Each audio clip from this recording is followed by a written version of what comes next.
दूसरा वर विकास की ओर अग्रसर कस्बा करारी करारी का 4 पुत्रियों वाला साधारण सा परिवार। निजी संस्थान के मामूली पद पर कार्यरत बाबूजी का स्तर साधारण है, पर लक्ष्य बड़ा है। पुत्रियों को कुछ दे सकें ना दे सकें, पर पढ़ने का पूरा अवसर देंगे। बड़ी पुत्री जानकी हिंदी विषय में एमए उत्तीर्ण कर करारी की निजी स्कूल में प्राथमिक कक्षा में अध्यापन करते हुए इसी साल 25 की हुई है। उसके पढ़ने के लिए बाबूजी जहाँ भी गए एक ही प्रश्न, कितना देंगे। बाबूजी पिटे हुए प्यादे की तरह घर लौट आते। कोई खबर नहीं थी, बात बनेगी और आसानी से बनेगी। तय तिथि पर लड़के वाले जानकी को देखने आ रहे हैं। माता पिता जीवित नहीं हैं, 2 भाई हैं जो चाचा जी के साथ आएंगे, लेकिन 3 नहीं 2 प्राणी ही तशरीफ लाए। जानकी से छोटी मेहमानों की आवभगत में तल्लीन मैथिली बुलावे के लिए सज धज कर तैयार बैठी। जानकी से बोली, चाचा जी और लड़का ही आए हैं। लड़का इतना सजीला है कि जानकी तुम्हारा जी मचल मचल जाएगा। जानकी घबरा गई। मैथिली, मैं तुम्हारी तरह बेशर्म नहीं हूँ, सजीले को देखकर मदहोश हो जाओगी। चलो, बैठक में तुम्हारी पुकार हो रही है। बैठक में सलज्ज जानकी की दृष्टि नहीं उठती थी। बड़ा जोर लगाकर उसने अगल बगल बैठे दोनों प्राणियों को देखा। सचमुच सजीला है। यदि कुछ पूछा जाएगा तो बताते समय अच्छी तरह देख लेंगी। वे दोनों इतने सज्जन निकले कि कुछ पूछा ही नहीं। सज्जनों के जाने के उपरांत तीसरी बहन वैदेही ने पूछा, जानकी, हरण करने वाले कैसे लगे? मैं बेशर्म नहीं हूँ। बाबूजी योजना बनाने लगे। लड़के वाले शादी जल्दी चाहते हैं। अगले माह अच्छा मुहूर्त है। अम्मा संशय में है। सब कुछ बहुत अच्छा है, लेकिन संभव जानकी से 10 साल बड़े हैं। बाबूजी बेफिक्र हैं। संभव डॉक्टर हैं, सुपर स्पेशलाइजेशन, फिर प्रैक्टिस। जमाने तक डॉक्टरों की कितनी उम्र हो जाती है। मुझे तो संभव बहुत सीधे साधे और समझदार लगते हैं। इतने समझदार कि जानकी चाहती रही मोबाइल पर रोज़ बात करें, पर संभव ने शादी की तारीख तक 4-6 बार ही बात की। बारात में गिनती के लोग आए। जानकी बड़ी हसरत से जयमाला लिए मंच पर आई। मतिभ्रम हुआ है कि यही यथार्थ है। जिसे चाचा समझा था वह डॉक्टर संभव है, और जिसे डॉक्टर संभव समझ पहली नज़र में दिल दे दिया वह उनके बीच बगल में खड़ा उनका अनुज संयम। जानकी सदमे में। संयम पूरी तरह चंचल हो रहा था। भौजाई जी, भैया को माला पहनाइए। मैथिली भी यथार्थ पर अचंभित थी। उसने भी वही समझा था जो जानकी ने, लेकिन अब स्थिति का सामना करना है। बोली, पहना रहे हैं भौजाई जी के देवर जी, थोड़ा धीर धरें। जानकी के हाथों को सहारा देकर मैथिली और वैदेही ने माला डलवा दी। फोटोशूट के बाद जानकी अंदर कमरे में लाई गई। उसे ससुराल से आए वस्त्र पहनाकर चढ़ावा के लिए तैयार होना था। तैयार होने का उमंग गायब था। बिछावन पर बैठकर हिचक कर रोने लगी। अम्मा नहीं जानती थी उस दिन चाचा नहीं आ पाए थे। जानकी ने सामान्य कद, सूरत व रंगत वाले संभव को चाचा और सजीले संयम को संभव समझ लिया। उन्होंने बाबूजी से कहा था, संभव अपनी उम्र से बड़े लगते हैं, दुबली जानकी अपनी उम्र से कम लगती है। पर बाबूजी ने निर्णय सुना दिया था। लड़के का रूप रंग नहीं, पद प्रतिष्ठा देखी जाती है। अम्मा विवश हुई। जानकी को इस तरह रोते देख रिश्ते नातेदार महिलाएं पता नहीं क्या अर्थ लगाएंगी। वे उनसे बोली, जानकी असपराई हुई है, ऐसे मौके पर रोना आ ही जाता है। आप लोग भोजन करें, मैं इसे आगे की रस्म के लिए तैयार कर दूं। उनके जाते ही अम्मा ने जानकी को गले से लगा लिया। मत रो जानकी। अम्मा, तुमने मुझे धोखे में रखा। मैं नहीं जानती जानकी तुमने क्या देखा और क्या समझा। संभव की डॉक्टरी अच्छी चलती है, घर में पैसा भरा है, तुम्हें पैसा दिखता है, अधेड़ नहीं दिखता। 35 साल का लड़का अधेड़ नहीं हो जाता। बाबूजी की हैसियत जानती हो, जो कर सकते हैं कर रहे हैं। ना रो, बात फैलेगी तो बारात लौट सकती है। हम तो जीते जी मर जाएंगे। जानकी ने मान लिया विरोध का कोई मतलब नहीं। यदि बारात लौट गई तो बहनों के विवाह में अड़चन आएगी। जिस संयम को पहली नज़र में दिल दे दिया वह नफरत से भर जाएगा। छोटी हैसियत वालों को बड़े सपने नहीं देखने चाहिए। सजीले राजकुमार अमीरजादियों को मिलते हैं। वह तैयार होने लगी। स्वयं फोटोग्राफर को लेकर आया। भौजाई जी तैयार नहीं हुई, फ़ोटो शूट होना है। मैथिली ने माहौल को हल्का करने की कोशिश की। ठहरिए भौजाई के देवर जी, लड़कियों को तैयार होने में वक्त लगता है।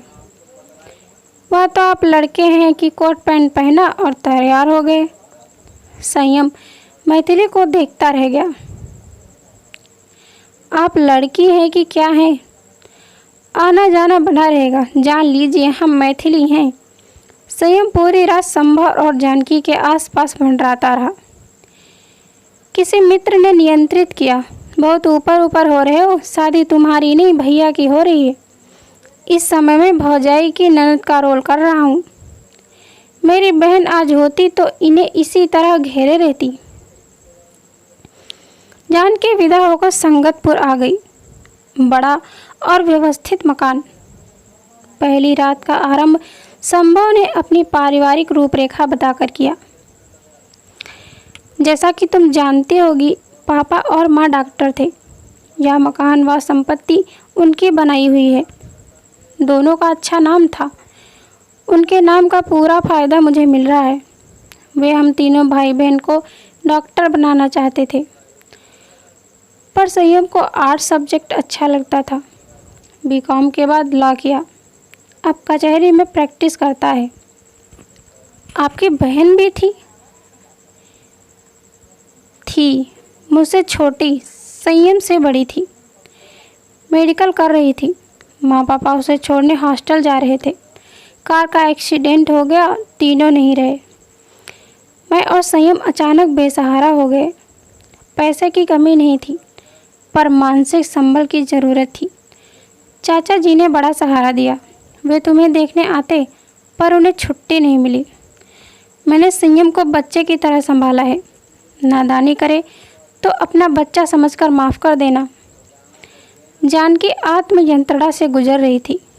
जिसे पहली नज़र में दिल दे बैठी, जो आयु में उससे बड़ा है, उसे अपना बच्चा कैसे समझ सकती है? जिसे चाचा जी समझा, उसे पति कैसे समझ ले? जब मैं तुम्हें देखने आया तुम नाजुक लग रही थी। घर आकर मैंने साफ कह दिया था कि मिसमैच हो जाएगा। शादी नहीं करना चाहता था, पर संयम अड़ गया कि वह तुम्हें पसंद कर चुका है। चाचा जी अड़ गए कि उन्होंने तुम्हारे बाबूजी को उम्मीद दी है। जानकी आत्मयंत्रणा से गुजर रही थी। मैं संयम की पसंद और बाबूजी को दी गई उम्मीद की भेंट चढ़ गई। माँ के बाद यह घर कभी घर नहीं लगा। मैं पता नहीं कैसे इतना संभाल लेती थी। मैं तो चाबियाँ देखते ही घबरा जाता हूँ। संयम की स्थिति तो मुझसे भी दयनीय है। तुम हंसोगी, पर मुंह दिखाई में मैं तुम्हें चाबियाँ दूंगा। संभालो अपना घर। चाबियाँ नहीं ले सकती, अभी आप मुझे ठीक तरह से जानते नहीं हैं। उस पर 7 फेरों का बंधन मजबूत होता है। घर तुम्हारा, जिम्मेदारी तुम्हारी, मैं मुक्त हुआ। जानकी संगतपुर में 10 दिन रही। शंभू उसकी सहूलियत का ख्याल रखते। संयम उसे प्रसन्न रखने का प्रयास करता। अरे भाभी, तुम अच्छा आ गई। घर में मर्दाने चेहरे देखकर मैं सन्यासी बनता जा रहा था। यहाँ काम वाली बाई भी नहीं है कि उसका मुख देख लूँ। खाना बनाने से लेकर बगीचे में पानी देने तक सारा काम बुढ़ऊ काका करते हैं। संभव मुस्कुरा दिए। अब घर कैसा लगता है? जन्नत। कचहरी जाने की इच्छा नहीं होती। लगता है भाभी के पास डटा रहूं। शादी के बाद मेरे पैरों में बेड़ियां पड़नी चाहिए थे, पड़ गई तुम्हारे पैरों में। सही फरमाते हो भैया। माँ होती तो भाभी को रसोई के राज रहस्य बताती। आजकल मैं सास के रोल में हूँ। संभव कृतज्ञ थे। जानकी दिनों बाद घर में रौनक लौटी है। इसी तरह मुझे सहयोग और संयम को स्नेह देती रहना। संयम ने अभूतपूर्व बयान दिया। भैया के मुख से अब जाकर सहयोग, स्नेह, सहभागिता जैसे शब्द सुन रहा हूँ, वरना वही x-ray, MIR, ECG, syringe, drip. बाप रे, इसलिए मैं डॉक्टर नहीं बना।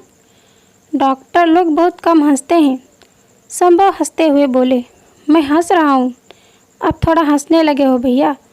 भाभी, भैया तुम पर लट्टू हैं। मैं हौसला ना बढ़ाता तो कुंवारे रह जाते। जानकी आत्मयंत्रणा से गुजर रही है। या हो जाता तो विधाता शायद मेरा संयोग जोड़ देते संयम। जानकी करारी लौटी। अम्मा गदगद।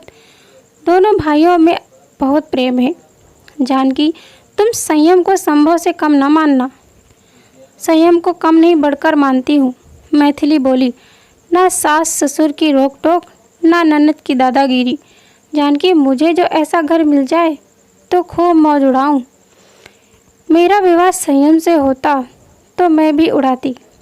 अम्मा ने मैथिली को डपट दिया। कुछ भी नहीं बोली। जानकी, बाबूजी से कहूँगी, डॉक्टर साहब को फ़ोन करके कहें कि तुम्हें लेने दोनों भाई आए। मेरी नज़र तो संयम पर टिकी है। चाहती हूँ कि डॉक्टर साहब नहीं, संयम आए। लेकिन संभव आए। जानकी निरुत्साहित। कार ड्राइव कर रहे संभव ने उसके निरुत्साह को लक्ष्य किया।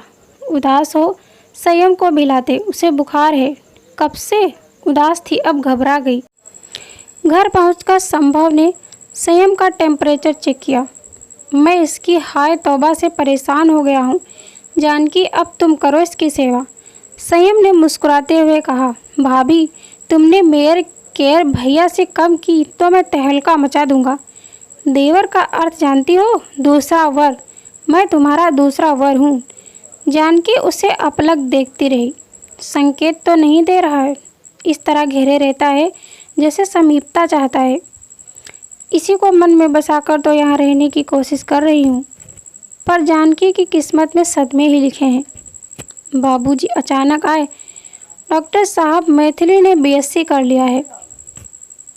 MSc बायोटेक में करना चाहती। करारी में यह विषय नहीं है। कहें तो यहाँ रहकर पढ़े। जानकी को अकेलापन नहीं लगेगा। जानकी आत्मयंत्रणा से गुजर रही है।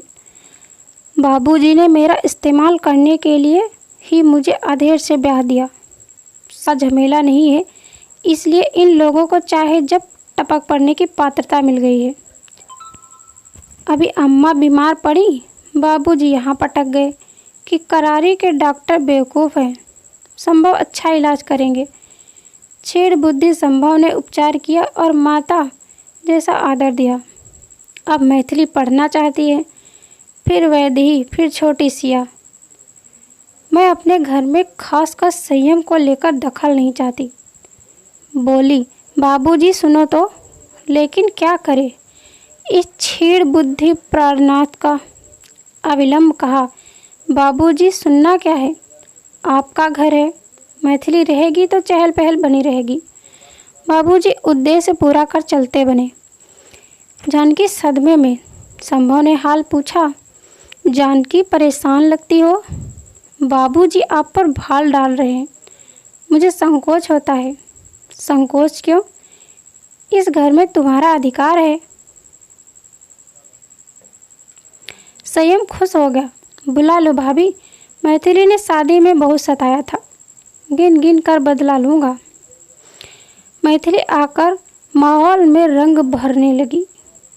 जानकी को संदेह नहीं, पुख्ता विश्वास है कि मैथिली संयम को लपेटे में लेने के लिए यहाँ स्थापित हुई है।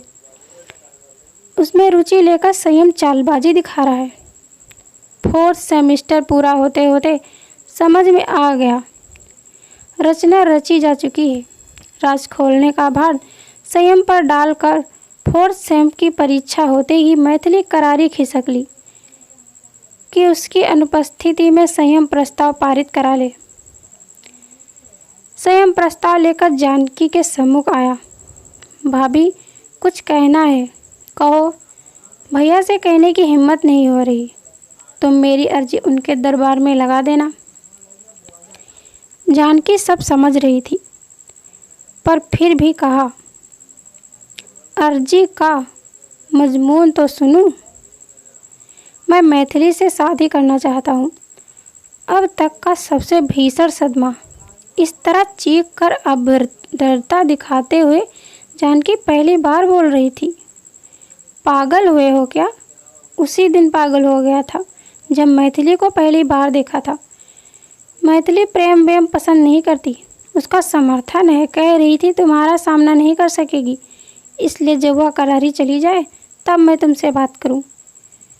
जानकी रो देगी। देखती हूँ संयम तुम्हारे भैया क्या कहते हैं। जानकी आत्मयंत्रणा से गुजर रही है। जिसे पहली नज़र में दिल दे दिया हुआ मैथिली के नाम की लौ जलाए बैठा है। मैथिली कितनी घाघ है, मेरी स्थिति जानती है, फिर भी जरूर अम्मा ने भेजा होगा कि संयम पर मोहिनी डाले, एक और लड़की के हाथ सस्ते में पीले हो जाए। मैथिली ने ऐसी मोहिनी डाली? नहीं, मुझे मनचाहा नहीं मिला, मैं मैथिली को मनचाहा नहीं पाने दूंगी। जानकी को रात भर नींद नहीं आई। खुद को असहाय उपेक्षित पा रही है। संभव की संगत नहीं चाहती, पर वे अपनी भलमनसाहत में उसके समीप आना चाहते हैं। संयम की संगत चाहती है, पर वह पकड़ से छूटता जा रहा है। अब उसके व्यवहार में रोमांच नहीं, कपट का आभास होता है। पहले दिन से ही मैथिली को पाने की योजना बना रहा था। योजना सफल हो इसलिए भाभी भाभी कहकर उसकी खुशामद करता रहा। जानकी निराशा, ईर्ष्या, क्रोध, बौखलाहट से गुजर रही थी। अम्मा का फोन बौखलाहट को पराकाष्ठा पर ले आया। जानकी, मैथिली ने सब समाचार बताया। तुमको लेकर वह बड़े संकोच में है, पर संयम उससे शादी करना चाहता है। हमारे तो भाग्य जाग गए। दोनों बहनें मिलजुल कर रहोगी। बाबूजी इतवार को डॉक्टर साहब से बात करने आएंगे। जानकी बौखलाहट में ललकारने लगी। अम्मा, तुमने मैथिली को जानबूझकर पढ़ने के बहाने मेरे घर भेजा कि संयम पर मोहिनी डाले? संयम मोहिनी की चाल में फंस गया। छेड़ बुद्धि डॉक्टर साहब को क्या कहूँ? संयम उनके दिमाग में इतना घुस गया है कि उसकी खुशी के अलावा इन्हें कुछ नहीं सोचता। नहीं, मैं बोलूँगी अम्मा, तुम्हें मैथिली का बड़ा ख्याल है। मुझे धोखे में रखकर अधेड़ बदसूरत के साथ बांधा, तब मेरा ख्याल नहीं आया था। जब ये दोनों भाई मुझे देखने आए थे, मैंने डॉक्टर साहब को चाचा, संयम को डॉक्टर साहब समझ लिया था। तुम जानती थी असलियत क्या है, लेकिन मुझे नहीं बताया। मेरे साथ कपट किया। नहीं बेटी, मैं बोलूँगी अम्मा, मैं अब भी सदमे से उबर नहीं पाई हूँ। अच्छी चाल चली तुम लोगों ने।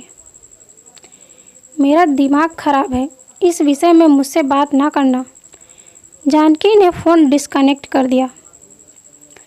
ठीक इसी क्षण स्वर उभरा, भाभी। जानकी के कान बज रहे हैं, यह स्वयं कचहरी से लौट आया है। बैठक में बैठी तेज आवाज़ में अम्मा को ललकार रही जानकी को आभास नहीं था कि जरूरी फाइल लेने के लिए अचानक आ पहुंचा। उसकी कटुता सुनकर बैठक से लगी बाहरी खुले बरामदे में ठिठका खड़ा है। इसके आने की आहट नहीं मिली। यह दबी चाप से बैठक में दाखिल हुआ। संयम, तुम जल्दी आ गए। फाइल भूल गया था। पानी पियोगे? हाँ। जानकी को राहत मिली कि संयम ने फ़ोन पर की गई उसकी बातचीत नहीं सुनी। सुनता तो प्रतिक्रिया जरूर देता, लेकिन जानकी महसूस करने लगी है कि संयम बहुत बदल गया है। कुटनी मैथिली करारी क्या गई, संयम की हंसी ले गई। संयम, मैथिली की याद आ रही है, उससे मेरा कोई वास्ता नहीं। शादी नहीं करोगे? नहीं। क्यों? अम्मा से तुम जो बातें कर रही थी, सुनकर शादी से मेरा विश्वास उठ गया। शादी के समय तुम्हारे मन में जो भी था, पर भैया के इतने अपनेपन को देखकर तुम्हारी धारणा में बदलाव नहीं आना चाहिए था। अधेड़, बदसूरत भैया में इतने गुण हैं, पर तुम इस मामूली बात पर अटकी हो कि वह खूबसूरत नहीं है। तुम तो बहुत खूबसूरत हो, पर दिल साफ नहीं है। तो खूबसूरती किस काम की? कपट तो हम लोगों के साथ हुआ है। सोचा था तुमने भैया का जीवन परिपूर्ण कर दिया है, उनकी भावनाओं को समझती हो। सब ढोंग। भैया हमेशा मुझसे कहते हैं कि मुझे फुर्सत नहीं मिलती। संयम, तुम अपनी भाभी का ख्याल रखा करो। मैंने तुम्हें इतना मान सम्मान दिया, ख्याल रखा। छी छी। संयम, सुनो तो, सुनो, तुम सुनो। मिसमैच होगा सोचकर भैया शादी का मन नहीं बना रहे थे। मैं अड़ गया। मुझे तुम बहुत अच्छी लगी हो। अफसोस, मैं गलत था। सुनो तो, तुम सुनो। मैं जानता हूँ कि भैया जैसे इंसान के लिए जो अच्छे विचार नहीं रखता वह अच्छा नहीं हो सकता। भैया मेरे लिए क्या है तुम नहीं समझोगी। मेरे लिए उनसे बढ़कर कुछ नहीं है, ना तुम ना मैथिली। संयम, मैंने तुम्हारे भीतर का कालापन देख लिया है, पर भैया को मत दिखाना। वे तुम पर विश्वास करते हैं, उन्हें तकलीफ़ होगी। उनके सामने मेरे साथ सहज व्यवहार करती रहना। मैं भी नाटक करता रहूँगा। नहीं करूँगा तो भैया को कारण क्या बताऊँगा। संयम वहाँ से चला गया। जानकी आत्मयंत्रणा से गुजर रही है। संयम की आंखें सुलग रही थी, शब्द लड़खड़ा रहे थे। कितना अपमानजनक है भाभी। भौजाई रटने वाला जिस देवर ने एक दिन दूसरा वर होने जैसी बात की थी, आज उसे भाभी कहने से भरपूर बच रहा था। तो दोस्तों, यह थी हमारी आज की कहानी। अगर यह कहानी आपको पसंद आई है तो कृपया इसे लाइक करें और ऐसी ही और कहानियाँ सुनने के लिए हमारे चैनल को सब्सक्राइब करें। कहानी आपको कैसी लगी? कहानी पर अपनी राय देने के लिए कमेंट करें। धन्यवाद दोस्तों। Thanks for watching this video.